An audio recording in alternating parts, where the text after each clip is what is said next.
በስመ አብ ወወልድ ወመንፈስ ቅዱስ አሐዱ አምላክ አሜን።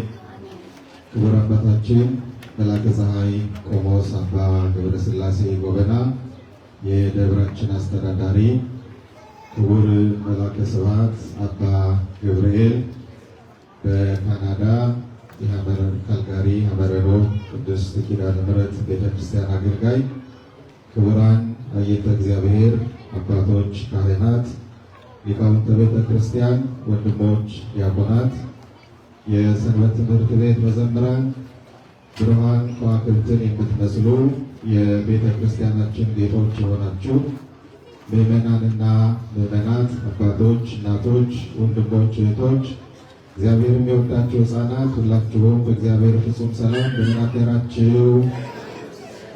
እንደምን አደራችሁ? ድምፃችሁ አይሰማም። እንደምን አደራችሁ? ያሳደረን ማን ነው? ያስረፈደን ማን ነው? በዚህ ሰዓት የጠበቀን ማን ነው? እግዚአብሔር ይመስገን። እንደምን አደራችሁ? እንደምን ሰነበታችሁ?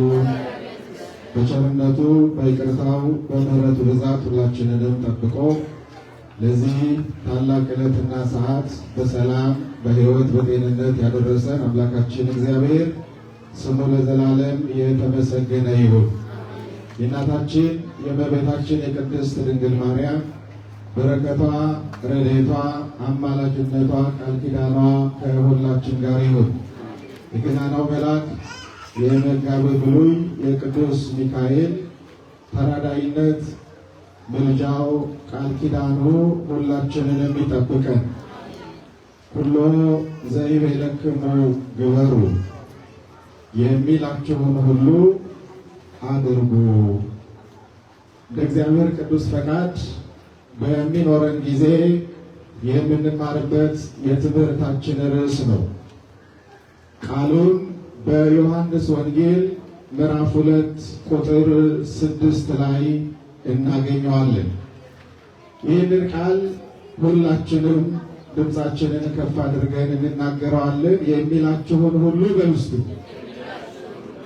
አረ የብዙ ሰው ድምፅ አይደለም። የሚላችሁን ሁሉ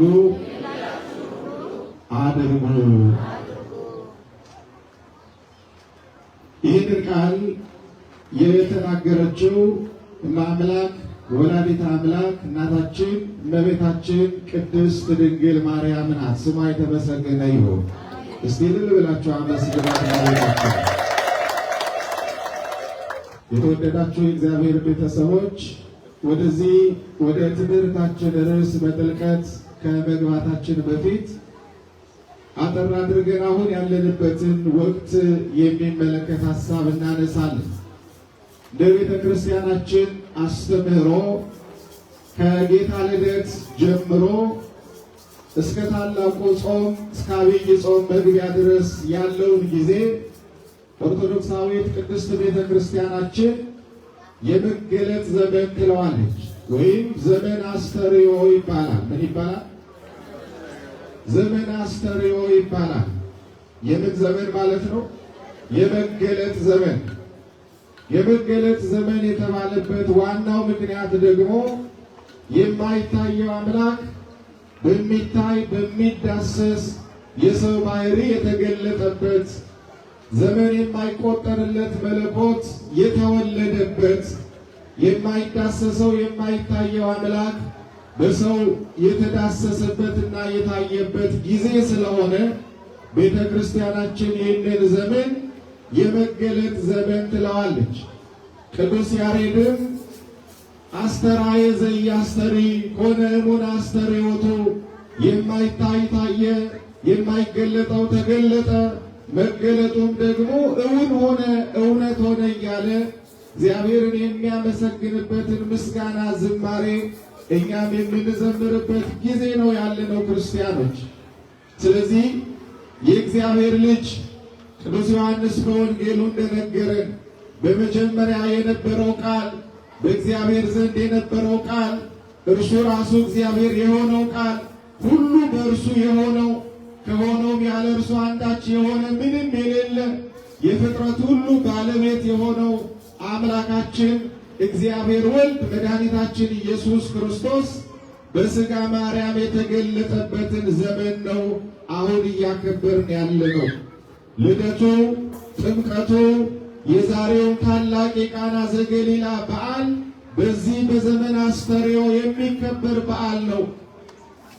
የእመቤታችን የቅድስት ድንግል ማርያምም ዕረፍቷ በዚህ ወቅት ስለሚከበር ጥር 21 ቀን የምናከብረውን በዓል ምንድን ነው የምንለው? አስተርእዮ ማርያም አይደል የምንለው? ዘመኑ አስተርእዮ ስለሚባል የመገለጥ ዘመን ስለሚባል። ስለዚህ የተገለጠው ማን ነው ስንል ከሦስቱ አካላት ከሥላሴ መካከል አካላዊው ቃል እግዚአብሔር ወልድ አምላካችን መድኃኒታችን ኢየሱስ ክርስቶስ ነው የተገለጠው ሰው የሆነው። ቅዱስ ጳውሎስ በገላትያ መልእክቱ ምዕራፍ 4 ቁጥር 4 ላይ የዘመኑ ፍጻሜ በደረሰ ጊዜ አለ። የዘመኑ ፍጻሜ ምን በሆነ ጊዜ? በደረሰ ጊዜ እግዚአብሔር ከሴት የተወለደውን ከሕግም በታች ሆኖ የተወለደውን ልጁን ላከ አለ። በዚህም ደግሞ እግዚአብሔር ለእኛ ለሰው ልጆች ያለውን ዘላለማዊ ፍቅር ገልጦልናል። ክብርና ምስጋና ለስሙ ይሁን። ክርስቶስ ሰው የሆነው እኛን ሰው ለማድረግ ነው። ክርስቲያኖች ክርስቶስ ሰው የሆነው እኛን ከወደቅንበት ለማንሳት ነው። ክርስቶስ ሰው የሆነው የእኛን መከራ፣ የእኛን ሕመም፣ የእኛን ጨለማ ሊያስወግድና ሊያርቅልን ነው። በአጠቃላይ ቅዱስ ዮሐንስ በመልእክቱ ክርስቶስ ሰው የሆነበትን የተገለጠበትን ዋና ምክንያትና ዓላማ ሲናገር በመልእክቱ እንደዚህ ነው ያለን። ከቃሉ ጋር ናችሁ ክርስቲያኖች? እግዚአብሔር ከሁላችን ጋር ይሁን። አንደኛ ዮሐንስ መልእክት ምዕራፍ 3 ቁጥር 1 ጀምረን ስናነበው እንዲህ ይላል። ምን አልኳችሁ? አንደኛ ዮሐንስ ምዕራፍ 3 ቁጥር 1 ጀምሮ እንዲህ ይላል፣ የእግዚአብሔር ልጆች ተብለን ልንጠራ አብ እንዴት ያለውን ፍቅር እንደሰጠን እዩ፣ እንዲሁም ነን አለ። የማን ልጆች ተብለን ልንጠራ ወገኖቼ? የእግዚአብሔር ልጆች ተብለን ልንጠራ። የእግዚአብሔር ልጅ ተብለን የተጠራንበት ዘመን ነው ይሄ ዘመን። ክርስቶስ በሥጋ ከመገለጡ በፊት ከመወለዱ በፊት ሰው ከመሆኑ በፊት የእግዚአብሔር ልጆች አልነበርንም። ፈጣሪያችን ሰሪያችን እሱ ቢሆንም የፈጠረን ያበጀን ክቡርና ቅዱስ አድርጎ የፈጠረን በጥንተ ተፈጥሮ እግዚአብሔር ቢሆንም ሰው ተፈጥሮውን ባለማስተዋሉ የተነሳ የተፈጠረበትን ዓላማ ባለመረዳት ላልተፈጠረለት ዓላማ ሲደክም በመገኘቱ ባህርያዊ ጉስቁልና ደርሶበታል። ለተፈጠርንበት ዓላማ እንድንኖር እግዚአብሔር ይርዳል። ክርስቲያን የተፈጠረበትን ዓላማ የሚያውቅ ነው። የሚኖርበትንም ዓላማ የሚያውቅ ነው። ፍጻሜውም ደግሞ ምን ሊሆን እንደሚችል የሚያስብ የሚያምን መሆን አለበት። ካለዛ ሕይወታችን ከንቱ ነው። ክርስቲያኖች እነዚህን ሶስት ነገሮች በሕይወታችሁ እንዳትረሱ። ሁል ጊዜ እኔ ማን ነኝ ብለን መጠየቅ አለብን። ከየት ነው የመጣሁት? ምንድን ነው እዚህ ምድር ላይ የምኖርበት ምክንያት? ከዛስ መጨረሻ ምንድን ነው ብሎ ሰው መጠየቅ አለበት። ካለዛ ሕይወታችን ዝም ብሎ በዘልማድ ብቻ ነው የሚሆነው። የእንስሳ ኑሮ ነው የምንኖረው። ክርስቲያኖች እኛ በእግዚአብሔር መልክና ምሳሌ የተፈጠርን ክቡር ፍጥረቶች ነን። ክርስቶስ ሥጋውን የቆረሰልን ደሙን ያፈሰሰልን ዋጋ የከፈለልን ስለሆነ የምንኖርበትን ዓላማ ማወቅ አለብን። የተፈጠርነው በእግዚአብሔር መልክና ምሳሌ ነው። ቅዱስ ዳዊት በመዝሙሩ እንደነገረን ግሩምና ድንቅ ሆኜ ተፈጥሬአለሁና አመሰግንሃለሁ አለ። እግዚአብሔር ግሩምና ድንቅ አድርጎ ነው የፈጠረን። እኛ የእግዚአብሔር ምሳሌዎች ነን። የእግዚአብሔር መልክ ነን እኛ። እግዚአብሔር እኛ ውስጥ የራሱን መልክ ነው የሚመለከተው። ክርስቲያኖች ይህንን የመሰለ ፍጡር ማንም የለም በምድር ላይ። ስለዚህ ማን ነው የፈጠረን? ከየት ነው የመጣ ነው ለሚለው መልሱ ይሄ ነው። እዚህ ምድር ላይ የምንኖርበትስ ምክንያት ምንድን ነው ብለን መጠየቅ አለብን። ለመብላት፣ ለመጠጣት፣ ለመስራት፣ ለማግባት፣ ለመውለድ ይህንን ብቻ ለማድረግ አይደለም እዚህ ምድር ላይ የምንኖረው። ዋናው የክርስቲያኖች መኖር በዚህ ምድር ላይ ዓላማውና ምክንያቱ የእግዚአብሔርን ፈቃድ ማድረግ ነው። የማንን ፈቃድ ንገሩላችሁ? የማንን ፈቃድ? የእግዚአብሔርን ፈቃድ። አባታችን ሆይ የሚለው ጸሎት ላይ ጌታ የምንኖርበትን ዓላማ ሲነግረን ነው። ፈቃድህ በሰማይ እንደሆነች እንዲሁም በምድር ላይ ትሁን በሎ ብሎ ጸሎት ያስተማረ። ወገኖች የምትኖሩት በማን ፈቃድ ነው? መልሱልኝ። በማን ፈቃድ ነው? እርግጠኛ ናችሁ? እንደ ማን ሐሳብ ነው የምንመላለሰው? እንደ እግዚአብሔር ሐሳብ ነው? እንደ እግዚአብሔር ፈቃድ ነው? የእግዚአብሔርን መንገድ ነው የምንከተለው ወይስ የራሳችንን ሐሳብ ነው የምንከተለው? ወይስ የራሳችንን አጀንዳ ለማስፈጸም ነው የምንተጋው? ወይስ የዲያብሎስን ሐሳብ፣ የሰይጣንን ሐሳብ፣ የሰዎችን ሐሳብ እያገለገልን ነው የምንኖረው በዚህ ምድር ላይ? በቻለው መጠን የእግዚአብሔርን ፈቃድ ለማድረግ መትጋት አለብን ወገኖች። መጽሐፍ ቅዱስ ስለ አባታችን ስለ ቅዱስ ዳዊት ሲናገር የሐዋርያት ሥራ ምዕራፍ 13 ቁጥር 36 ላይ ቅዱስ ሉቃስ እንዲህ የሚል ቃል ተናግረዋል ስለ ቅዱስ ዳዊት። ዳዊትም አለ ቅዱስ ሉቃስ በገዛ ዘመኑ የእግዚአብሔርን ሐሳብ ካገለገለ በኋላ አንቀላፋ ይላል። የእግዚአብሔርን ሐሳብ አገልግለን ማንቀላፋት ይሁንልን ወገኖች።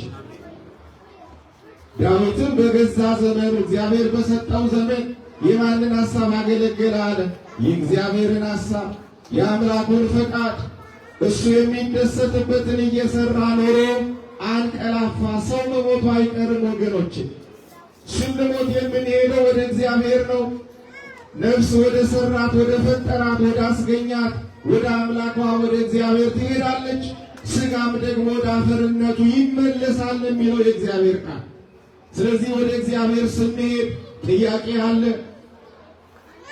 የት ነበር? የት ነበርሽ? ምን ሰራሽ እንባላለን።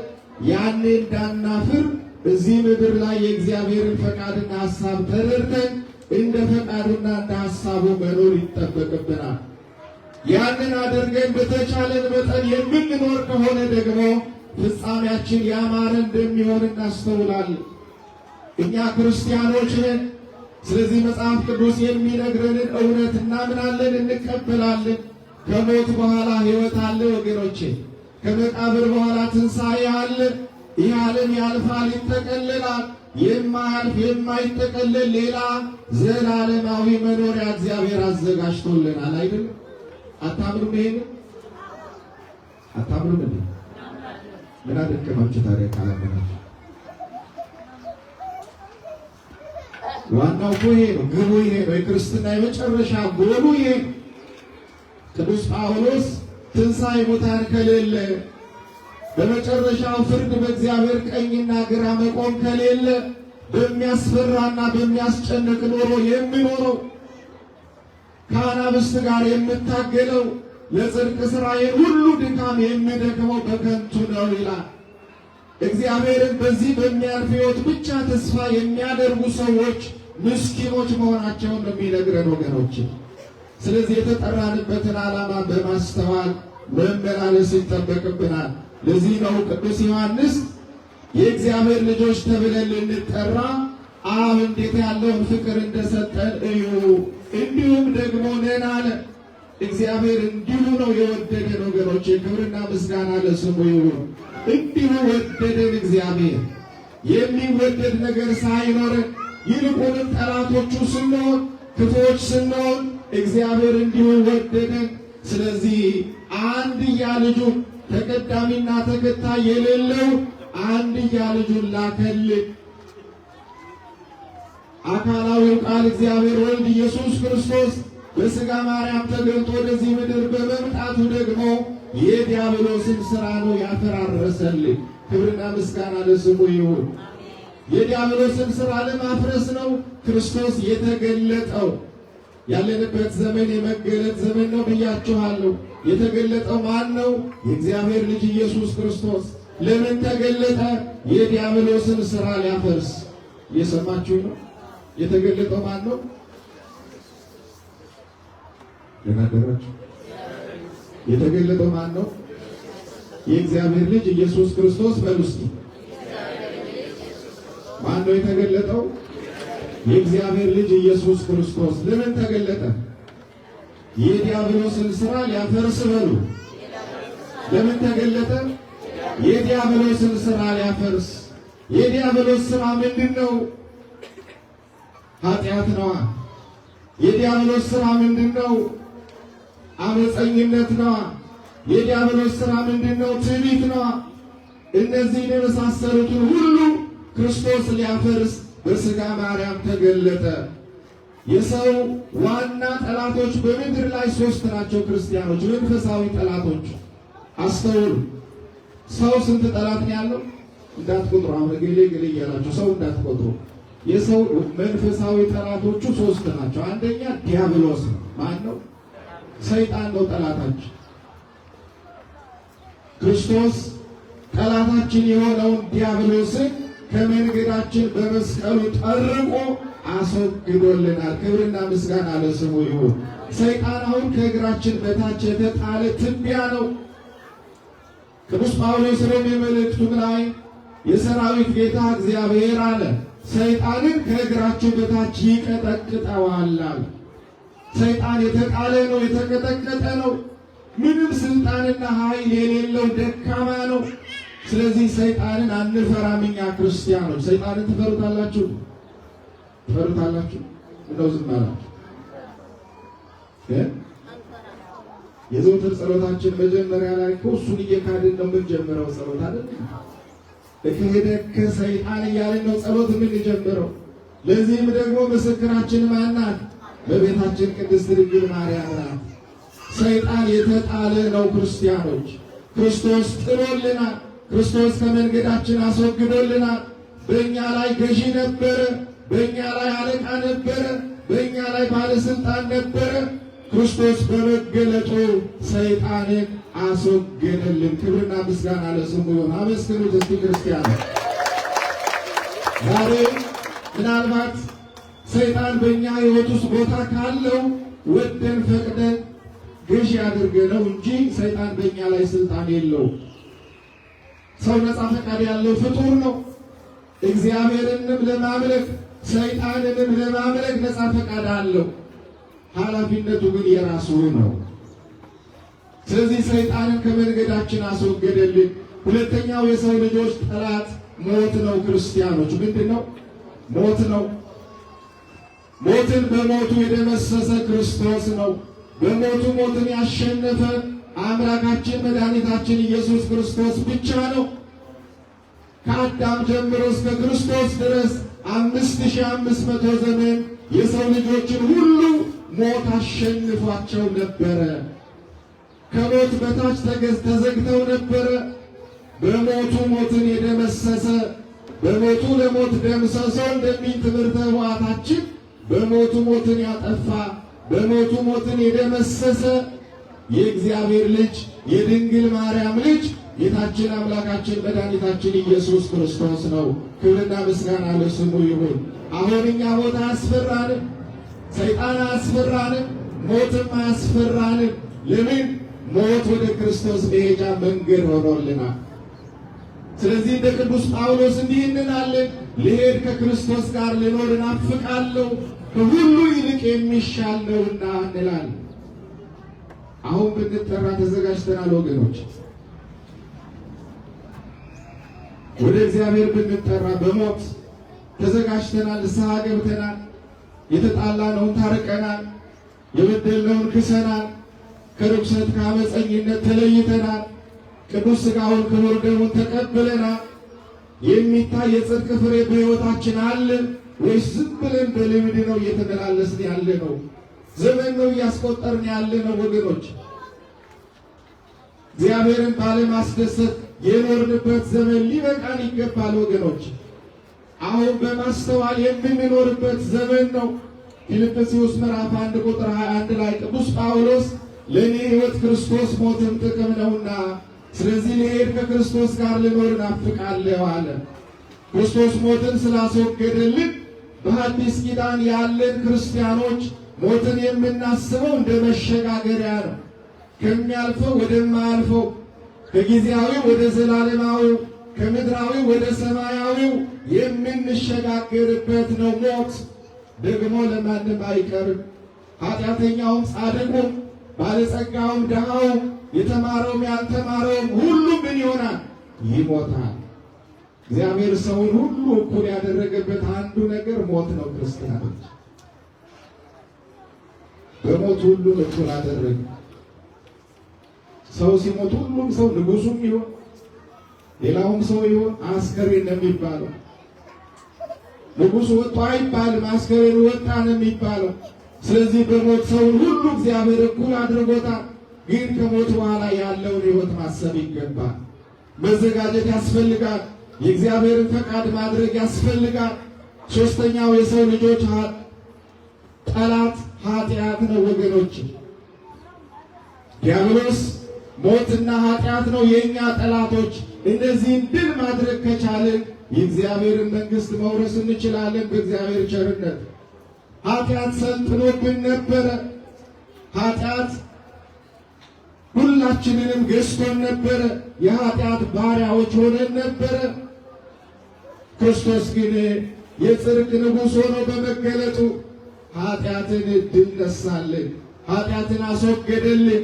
አሁን ጥምቀቱን ስናከብር ቅዱስ ጳውሎስ በቆላሲስ መልእክቱ ምዕራፍ 2 ቁጥር 14 ላይ እንደነገረ የዕዳ ደብዳቤያችን የተደመሰሰበት በዓል ነው ጥምቀት ወገኖች። እንደምታውቁት ምን ይላል ቅዱስ ጳውሎስ እዚህ ክፍል ላይ ፊልጵስዩስ ምዕራፍ 2 ቁጥር 14 ላይ በእኛ ላይ የነበረውን በትእዛዛት የተጻፈው የሚቃወመንን የዕዳ ጽሕፈት ደመሰሰው አለ። ክብርና ምስጋና ለስሙ ይሁን። በሁላችን ላይ የዲያብሎስ ባሪያነታችንን የሚገልጥ የዕዳ ጽሕፈት ነበረብን። የዕዳ ደብዳቤ ነበረብን። ዕዳ ነበር ተሸክመን የምንኖረው። ያንን የዕዳ ጽሕፈት ክርስቶስ ደመሰሰልን፣ ጠላታችንንም ከመንገዳችን አስወገደልን። ስለዚህ የተገለጠው የእግዚአብሔር ልጅ አምላካችን መድኃኒታችን ኢየሱስ ክርስቶስ ነው። የተገለጠውም ደግሞ የዲያብሎስን ሥራ ሊያፈርስ ነው። የዲያብሎስ ሥራ ፈርሷል፣ ነፃነት ታውጆልናል። ገላትያ ምዕራፍ 5 ቁጥር 1 ላይ ቅዱስ ጳውሎስ በነፃነት እንድንኖር ክርስቶስ ነፃ ወጣን፣ ከእንግዲህ ግን ንቁ፣ በኃጢአት ባርነት አትያዙ ይላል። ክርስቶስ ነፃ ያወጣን ክርስቲያኖች ነን። የኃጢአት ባሪያዎች መሆን የለብንም። የክፋት አገልጋዮች መሆን የለብንም። የዲያብሎስ ባሪያዎች መሆን የለብንም። እኛ ክርስቶስ ዋጋ የከፈለልን የክርስቶስ ቤተ መቅደሶች ነን ወገኖች። የክርስቶስ ማደሪያዎች ነን። የእግዚአብሔር ማደሪያዎች ነን። ይህንን ነው መረዳት የሚያስፈልገን። ስለዚህ ይህ ዘመን ባጭሩ ይህንን ነው የሚመስለው ማለት ነው። ወደ ትምህርታችን ርዕስ ስንመለስ የዛሬውን በዓል ባጭሩ የምንመለከትበት ታሪክ ነው ያለው። ሁላችሁም ታውቁታላችሁ። የዛሬው በዓል ምን ይባላል? ምን ይባላል? በጣም ተዳክማችኋል። እየሰማን ያለነው የማንን ቃል ነው ወገኖች? በዚህ አጋጣሚ መናገር የምፈልገው ለእግዚአብሔር ቃል ክብር ይኖረን ወገኖች። የእግዚአብሔርን ቃል ማያከብር ሰው ዋጋ የለውም። የእግዚአብሔር ቃል ሰማይና ምድር የጸኑበት ቃል ነው። የእግዚአብሔር ቃል የሞተውን ሕያው የሚያደርግ ቃል ነው። የእግዚአብሔር ቃል ሰባራውን የሚጠግን ነው። የእግዚአብሔር ቃል ሁሉን ማድረግ የሚቻለው ቃል ነው። ስለዚህ ለቃሉ ክብር ሊኖረን ይገባል። እውነት ነው፣ ሰይጣን ይፈትነናል ቃሉን እንዳንሰማ። ግን ነቃ ደንገጥ ብለን የእግዚአብሔርን ቃል መስማት አለብን። ረጅም ሰዓት አንዲይዛችሁ ይሄ መለመድ የለበትም። ድንዝዝ ማለት ልክ አይደለም። ነቃ ብላችሁ ስሙ። እስቲ ተነሱ። አንድ ጊዜ ከይቅርታ እንደምን አደራችሁ? አይሰማም አሁንም ድምጻችሁ። እንደምን አደራችሁ? እግዚአብሔር ከሁላችን ጋር ይሁን። አረፍ አረፍ በሉ። እግዚአብሔር ያክብራችሁ። እሺ፣ የዛሬው በዓል ቃና ዘገሊላ ይባላል። ከዘጠኙ አበይት የጌታ በዓላት አንዱ ነው። በነገራችን ላይ እንደ ልደት፣ እንደ ጥምቀት፣ እንደ ትንሣኤ፣ እንደ ዕርገት የምናከብረው ትልቅ በዓል ነው። ለዚህ ነው በደብራችን ይሄ በዓል በድምቀት ለዓመታት መከበር የጀመረው። እግዚአብሔር ይህንን በዓል እንድናከብር ስለረዳን ስሙ የተመሰገነ ይሁን። የዮሐንስ ወንጌል ምዕራፍ 2 ላይ ነው የዛሬው በዓል ታሪክ የሚገኘው። የዮሐንስ ወንጌል ምዕራፍ 2 ከቁጥር 1 ጀምሮ እስከ ቁጥር 11 ድረስ ቤታችሁ ስትገቡ አንብቡት። በቃና ዘገሊላ ምንድን ነው የተደረገው? ቃና ዘገሊላን አስበን የምንውልበት ምክንያት ምንድን ነው? ከዚህ ታሪክ ከዚህ ትምህርት የምንወስደው ነገር ምንድን ነው የሚለውን መያዝ አለብን ወገኖች። ባጭሩ ቃና ዘገሊላ ትንሽ መንደር ናት፣ ኢየሩሳሌም ውስጥ የምትገኝ። ዶኪማስ የሚባል ሰው ሰርግ አደረገ። ክርስቶስንና ደቀ መዛሙርቱን እናቱ ቅድስት ድንግል ማርያምን ተጋባዦች አደረገ። ታሪኩ ተቀየረለት። ባጭሩ የቃና ዘገሊላ ታሪክ ይሄ ነው ባጭሩ ስንመለከተው። እዚህ ውስጥ ግን የምናያቸው በጣም ብዙ ቁም ነገሮች አሉ ወገኖች።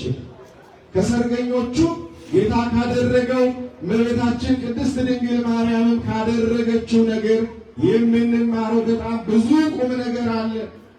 ከሰርገኞቹ ስንነሳ ዶኪማስና ቤተሰቡ ክርስቶስን የጋበዙበትን መንገድ አታደንቁ? ክርስቶስ እኮ የተወለደው በረት ውስጥ ነው። የሚያስጠጋት እመቤታችን በእኛ ልብ ውስጥ ስፍራ አለው። ዛሬ በእኛ ሕይወት ውስጥ ቦታ አለው ክርስቶስ።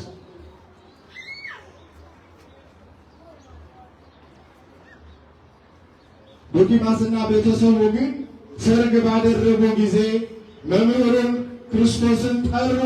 በነገራችን ላይ የጠሩት ተአምር እንደሚያደርግ አምነው አይደለም፣ አስበው አይደለም። የሚያውቁትን አንድ ሰው እንደ መጥራት ነው ጌታን የጠሩት። ግን መጥራታቸው ትልቅ ነገር ነው። እሱ ብቻ አይደለም፣ ደቀ መዛሙርቱንም ጠሩ። እናቱም ደግሞ በዚያ ነበረች ይላል። የጌታችን የአምላካችን የመድኃኒታችን የኢየሱስ ክርስቶስ እናት ወላዲተ አምላክ ቅድስት ድንግል ማርያም እመቤታችን ቅድስት ድንግል ማርያም በዶኪማስ ቤት ነበረች። ከዛ በኋላ እንደምታውቁት ሰርጉ እየተካሄደ ሰው እየበላ እየጠጣ እየተደሰተ ቆይቶ ነገሩ ሁሉን የሚቀይር አንድ ክስተት ተከሰተ። በእኛ ሕይወት ውስጥ እንዲህ አይነት ነገር ቢገጥመን እፍረቱ ከባድ እንደሆነ ታውቁታላችሁ። በተለይ እናቶች ትልቅ ድግስ ደግሳችሁ ብዙ ሰው ጠርታችሁ የጠራችሁት ሰው ግማሹ ሳይስተናገድ የሚበላው የሚጠጣው ቢያልቅ ምን ይሰማችኋል? እፍረት ነው አይደል? በጣም ከባድ ሐዘን ነው የሚገጥመን። የተጻፈው ስለ ወይኑ ብቻ ነው እንጂ እዚህ ውስጥ የጎደላቸው ወይኑ ብቻ አልነበረም። በጊዜው ሁሉም ነገር አልቆ ነበረ። በዚህ ወቅት ነው እመቤታችን ቅድስት ድንግል ማርያም ወደ ልጇ ወደ መድኃኒታችን ወደ ኢየሱስ ክርስቶስ ጠጋ ብላ ልጄ ሆይ ወይን እኮ የላቸውም አለችው። ምን አለችው? ወይን እኮ የላቸውም። የጎደለንን ታውቃለች ወላዲተ አምላክ። አሁንም በምልጃዋ ታስፈጽምልን። ድንግል ማርያምን የተጠጋ ጉድለቱ ይሞላለታል። ሰይጣን እንዳንድን ሲፈልግ የሚያስጠላን መጀመሪያ በቤታችን ቅድስት ድንግል ማርያምን ነው። ተመልከታው ከኛ እምነት ውጭ ያሉ ሰዎች መጀመሪያ የሚጠሩት ማርያምን ነው። በቤታችን ቅድስት ድንግል ማርያምን ነው፣ ወደው አይደለም። መጽሐፍ ቅዱሳዊ ነው የጥላቻ። ኦሪት ዘፍጥረት ምዕራፍ 3 ቁጥር 15 ላይ የተጻፈውን ቃል ስንመለከት እግዚአብሔር አዳምንና ሔዋንን ከረገመ በኋላ እንዲህ አለው እባቡን በአንተና በሴቲቱ መካከል ጠላትነትን አደርጋለሁ አለ። በማንና በማን? በአንተና በሴቲቱ መካከል ምን አደርጋለሁ አለ እግዚአብሔር? ጠላትነትን አደርጋለሁ። ሴቲቱ የተባለች ማናት? ድንግል ማርያም ናት። ማስረጃ ገላትያ ምዕራፍ 4 ቁጥር 4 ላይ ቅዱስ ጳውሎስ የዘመኑ ፍጻሜ በደረሰ ጊዜ እግዚአብሔር ልጁን ላከ። ከማን ተወለደ አለ? ከሴት ተወለደ። አንተ ሰኮናውን ትነክሳለህ፣ እርሱ ደግሞ ራስህን ይቀጠቅጣል አለ። ከሴቲቱ የተወለደ ወንድ ልጅ አማኑኤል ኢየሱስ ክርስቶስ የዘንዶውን ራስ ቀጥቅጦ ከመንገዳችን ያስወገደልን ኃያል አምላክ ነው። ክብርና ምስጋና ለስሙ ይሁን። ስለዚህ እመቤታችንን ዲያብሎስ አይወዳት።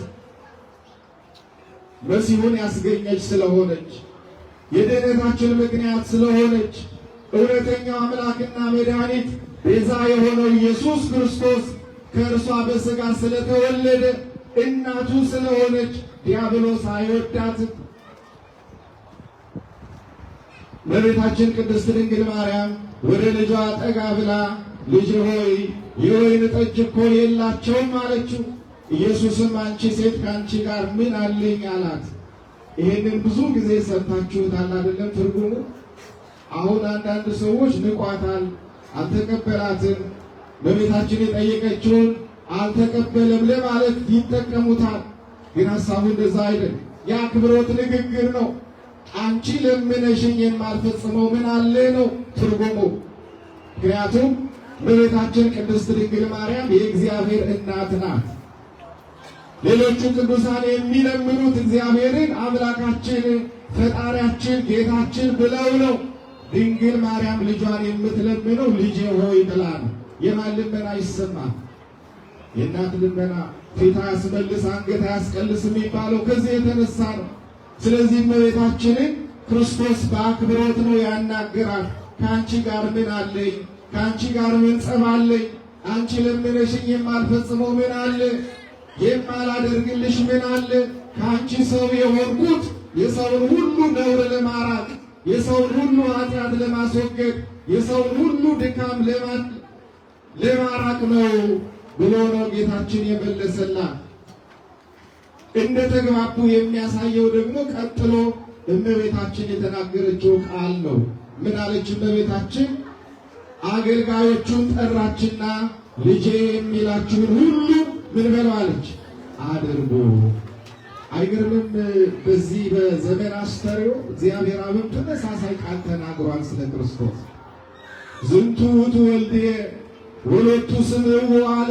ዝንቱ ውእቱ ወልድየ ዘአፈቅር ወሎቱ ስምዕዎ። በዮርዳኖስ ጌታ ሲጠመቅ በ30 ዘመኑ በዮርዳኖስ ወንዝ በዮሐንስ እጅ ጌታ ከተጠመቀ በኋላ የዕዳ ደብዳቤያችንን እንደ ሰውነቱ ረግጦ እንደ አምላክነቱ አቅልጦ ካጠፋልን በኋላ የባሕሪ አባቱ እግዚአብሔር አብ በሰማይ ሆኖ የምወደው ልጄ ይህ ነው እርሱን ስሙት አለ። እርሱን ምን በሉት? ስሙት። እናቱም በቃና ዘገሊላ ምን አለች? ኩሎ ዘይቤለክሙ ግበሩ፣ የሚላችሁን ሁሉ ምን በሉ አድርጉ። ድንግል ማርያም እግዚአብሔር አብን ትመስለዋለች። እግዚአብሔር አብ እግዚአብሔር ወልድን ያለ እናት ነው የወለደው። ቅድመ ዓለም ከዓለም መፈጠር በፊት ድንግል ማርያምም እግዚአብሔር ወልድን አካላዊውን ቃል ጌታችን መድኃኒታችን ኢየሱስ ክርስቶስን ያለ ወንድ ዘር ነው የወለደችው። ስለዚህ የሚላችሁን ሁሉ አድርጉ ብላ አገልጋዮቹን አዘዘቻቸው። አገልጋዮቹም ወደ ጌታ መጡና ምን እናድርጋሉ? ጋኖቹን በሙሉ ውሃ ሙሏቸው አለ። ባዶ የሆነውን ሕይወታችንን እግዚአብሔር ጸጋ ይሙላልን። የመንፈስ ቅዱስን ጸጋ ይሙላብን። ወገኖች መንፈስ ይሙላባችሁ እንጂ በወይን ጠጅ አትስከሩ ይላል የእግዚአብሔር ቃል። መንፈሳዊ በዓላትን ስናከብር ከሥጋዊ ተድላና ደስታ በራቀ መንፈስ መሆን አለበት ወገኖች። እጅግ በጣም የሚያሳዝን ነገር እያየን አሁን በሀገራችን ትላንትናና ከትላንት ወዲያ ጥምቀት ተከብሯል ኢትዮጵያ ውስጥ። እግዚአብሔር ይመስገን ብዙ መጥፎ ነገር አልሰማንም። በሆነ አደጋ 4 ልጆች እንደሞቱ ሰምተናል። ነገር ግን በተለይ በጎንደር ጥምቀት እየተከበረ ያለው እንዴት ነው? ምንድነው ለማድረግ እየተፈለገ ያለው? ዝላዩ ምንድነው? ጭፈራው ምንድነው? ዳንኪራው ምንድነው? ጌታ ተጠመቀ ብሎ ይሄን ሁሉ ኃጢአት ማድረግ ተገቢ ነው? መንፈሳዊ በዓላታችን መስመራቸውን እየሳቱ ነው። ብዙ ጊዜ ክርስቶስ ተወለደ ብሎ መመስከር እንዴት ይገናኛል ወገኖች? ክርስቶስ ተጠመቀ ብሎ ሲጨፍሩ ሲያመነዝሩ መዋል ከበዓሉ ጋር እንዴት ይሄዳል? በፍጹም አይገናኝ። መንፈሳዊ በዓላት የሚከበሩት በመንፈሳዊ መንገድ ነው መሆን ያለበት ወገኖች። ጋኖቹን ሙሏቸው አለ ጌታ። ጋኖቹ ተሞሉ። 6 የድንጋይ ጋኖች ነበሩ፣ 2 3 እንስራ የሚይዙ እነሱ ሁሉ እንዲሞሉ አዘዘ ጌታ። ጋኖቹ ተሞሉ። ከዛ በኋላ አሳዳሪውን ጥሩና ቀድታችሁ ስጡት አለ። ያው የሚያስተናግድ ብዙ ጊዜ አይበላም አይደለም የምናውቀው። ስለዚህ ትክክለኛውን ቴስት የሚያውቀው እሱ ስለሆነ ነው የተጠራው። ጠርተው ከዛ ከተለወጠው የወይን ጠጅ ሰጡት። ቀምሶ አደነቀ ይላል። ጢሟን ከረሊቀ ምርፋቅ አሳዳሪውም አሳላፊው ወይን የሆነውን ውሃ ቀምሶ አደነቀ። ዛሬ ብዙዎቻችን ሕይወት ውሃ ውሃ የሚል ነው ወገኖቼ። ወደሚጣፍጥ ጣዕም እግዚአብሔር ይቀይርልን። እግዚአብሔር የሌለበት ሕይወት ውሃ ውሃ ነው የሚለው። የእግዚአብሔር ፍቅር የሌለበት፣ የድንግል ማርያም ምልጃ የሌለበት፣ መንፈሳዊ ተጋድሎ የሌለበት ሕይወት ውሃ ውሃ ነው የሚለው። ጣዕም አልባ ነው። ሕይወታችን ጣዕም የሚኖረው ጨውን ክርስቶስን ገንዘብ ስናደርግ ነው። አባ ጊዮርጊስ ዘጋስጫ የተባለው ኢትዮጵያዊ ሊቅ ክርስቶስን በዚህ በሰዓታት ጸሎት ሲገልጠው ፄው ዘአጣሞ ለልሱ ውእቱ ኢየሱስ ክርስቶስ፣ አልጫውን ያጣፈጠው ጨው ኢየሱስ ክርስቶስ ነው አለ። ክብርና ምስጋና ለስሙ ይሁን። ብርሃናችን እርሱ ነው። ጣዕማችን እርሱ ነው። መድረሻችን እርሱ ነው። መንገዳችን እርሱ ነው። ቤዛችንም ደግሞ እርሱ ነው። ስለዚህ ውሃ ወደ ወይን ከተለወጠ በኋላ ታዳሚዎቹ ተደነቁ፣ ደስ አላቸው። ሙሽራውንም ጠርተው እንዲህ አሉት፣ ብዙ ሰው መልካም የሆነውን መጠጥ አስቀድሞ ያመጣል። ከዛ በኋላ ሰዎች ከሰከሩ በኋላ ጣዕም መለየት ሲያቅተው ምላሳቸው መናኛውን ያመጣል። አንተ ግን መልካሙን አቆየህ አለ። እግዚአብሔርን ተስፋ ማድረግ ብዙ በረከት አለው። እግዚአብሔርን ደጅ መጥናት ብዙ ስጦታ አለው። ከእግዚአብሔር ጋር መቆየት ብዙ በረከት ያሰጣል። ወገኖቼ ጊዜ ማጥፋት አይደል። እነዚህ ሰዎች ክርስቶስን በመጋበዛቸው፣ ወደ ቤታቸው በመጥራታቸው፣ በድንግል ማርያም ምልጃ በመታመናቸው ጊዜያዊ ችግራቸው ብቻ አይደለም የተወገደው፣ ዘላቂ የሆነ ደስታን አግኝተዋል በቤታቸው። እግዚአብሔር ገብቶበት ፍጹም የሆነ ደስታ የማያገኝ ቤት ማን ነው? ድንግል ማርያምን ጋብዞ ሕይወቱ የማይለወጥ ማን ነው ወገኖች? ስለዚህ የዛሬውን በዓል ስናስብ ክርስቶስ የመጀመሪያውን ምልክት ያደረገበት ሰው ከሆነ በኋላ ከተጠመቀ በኋላ ወንጌሉ ሲጀምር ዮሐንስ ወንጌል ምዕራፍ 2 ቁጥር 3 ላይ በሦስተኛው ቀን ነው የሚለው። አባቶች ክርስቶስ 40 ቀን 40 ሌሊት ጾሞ ከወጣ ከሦስተኛው ቀን በኋላ ነው ይላል። ዕለቱን አልዋለም አላደረም። ክርስቶስ ወደ ገዳመ ቆሮንቶስ ነው የገባው ከተጠመቀ በኋላ። የካቲት 23 ነው ቃና ዘገሊላ የሚውለው የነበረው። ወደዚህ ያመጡት የውሃን በዓል ከውሃ ጋር ብለው ነው አባቶቻችን ከጥምቀት ቀጥሎ እንዲከበር ያደረጉት። ምስጢሩ የተስማማ ነው። ትርጉሙም ደግሞ በእኛ ሕይወት ትልቅ ቦታ ያለው ነው። ስለዚህ የእግዚአብሔር ቤተሰቦች የዛሬውን በዓል ስናስብ የክርስቶስን ካህሊነት፣ ሁሉን ቻይነት፣ ሁሉን አድራጊነት ማመን እንዳለብን ደግሞም እግዚአብሔር ለምሕረት ለይቅርታ ምክንያት ይፈልጋልና የቅዱሳኑን አማላጅነት፣ የቅዱሳኑን ተራዳይነት፣ የመላእክቱን፣ የጻድቃኑን፣ የሰማዕታቱን ይልቁንም መልዕልተ ፍጡራን በትሕተ ፈጣሪ የሆነችው የእናቱ የቅድስት ድንግል ማርያምን ጸሎት ልመና ፈጥኖ እንደሚሰማ ያረጋገጥንበት በዓል ነው። ስለዚህም በቤታችን ልጆች ነው። ጨርሻለሁ። ድንግል ማርያምን ትወዷታላችሁ? ትወዷታላችሁ? እስቲ እጃችሁን አውጡ። የምትወዷት በኋላ እንዳታወሩ አስቡት። አወረዳለን ስ አትፍሩ፣ ግድ የለም አውጡ። እንወዳታለን አይደል? በቤታችን አባ ሕርያቆስ እንዳለው ኦ ማርያም በእንተዝን አፈቅረኪ ወነአብየኪ። ለምን ማርያም ሆይ እንወድሻለን፣ እናከብርሻለን፣ ከፍ ከፍ እናደርግሻለን። እስመ ወለድኪ ለነ መብልዐ ጽድቅ ዘበአማ በስተ ሕይወት ዘበአማ። አማናዊ የሕይወት መብል ክርስቶስን ወልደሽልናልና አማናዊ የሕይወት መጠጥ የሆነውን ጌታ ኢየሱስ ክርስቶስን አስገኝተሽልናልና እንወድሻለን። የመመኪያችን ዘውድ ስለሆንሽ፣ የደህንነታችን መሰረት ስለሆንሽ፣ የድህነታችን ምክንያት ስለሆንሽ በቤታችን ቅድስት ድንግል ማርያምን እንወድሻለን እንላታለን። አሁን እንወዳታለን። ክብር ለድንግል ማርያም ይሁን። ከፍ አድርጋችሁ አመስግኗት። የጠየኳችሁ ድንግል ማርያምን እንወዳታለን፣ እውነት ነው። ግን ፍቅራችን ከልብና በተግባር የሚገለጥ መሆን አለበት ወገኖች።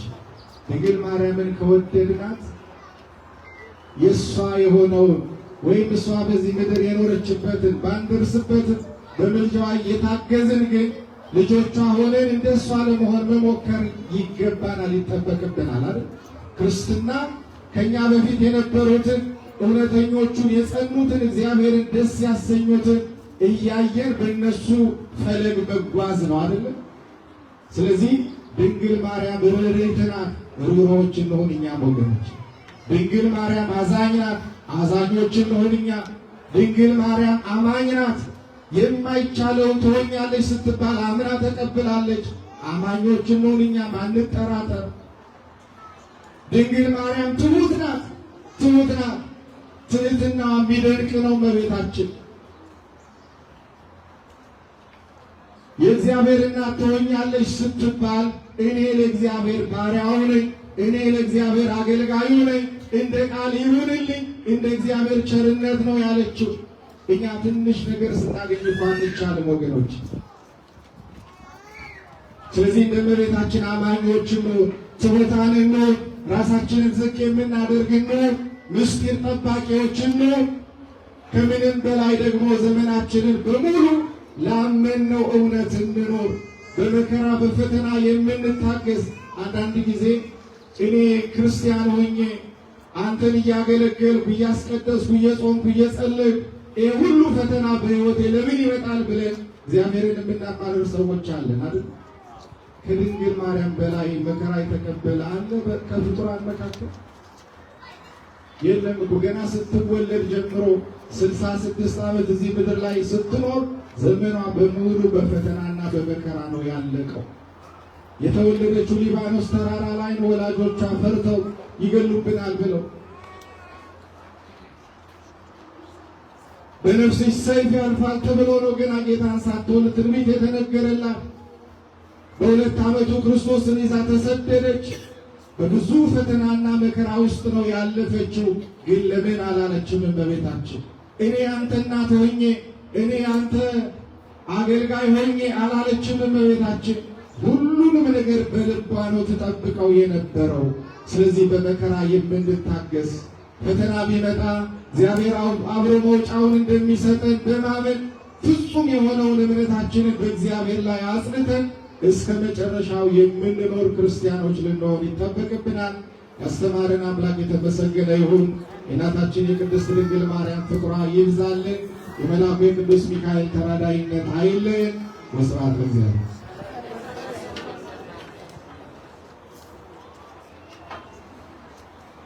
ቃለ ሕይወት ያሰማልን።